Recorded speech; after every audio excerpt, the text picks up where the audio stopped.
এই যে সুন্দর পাথরের মধ্যে কিন্তু খোদাই করে কি সুন্দর ছবি আঁকা রয়েছে। এরকম কিন্তু পর পর পর পর আছে। এখান থেকে আপনারা আসলে হেঁটে হেঁটে কিন্তু আমাদের উপরের দিকে যেতে হবে। এই সাইডে আছে, তারপর ওই সাইডে আছে, আরো অনেক কিন্তু এখানে পর পর পর পর এই যে পাথরের মধ্যে খোদাই খোদাই করে কিন্তু পাখির ছবি বা প্রকৃতির ছবি, গাছপালা সব কিন্তু এখানে আঁকা রয়েছে। ওই যে সামনে আছে পর পর পর পর।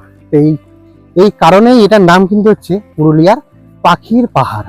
চলুন যতটা আমরা ঘুরতে পারবো আপনাদের সাথে শেয়ার করবো, কারণ বৃষ্টি পড়ছে, খুব জোরেই বৃষ্টি পড়ছে আর কি। আর পুরো একদম আমরা কিন্তু জঙ্গলের মধ্যে রয়েছি, খুব সুন্দর লাগছে জায়গাটা। এই যে সামনে এই যে পাখির ছবি ছবি ছবি ছোট ছোট ছোট ছোট কিন্তু ছবি আঁকা হয়েছে পাথরের মধ্যে, খুব সুন্দর পরপর পরপর কিন্তু এখান থেকে রয়েছে। তো হেঁটে হেঁটে আপনাদের ওপরে উঠতে হবে।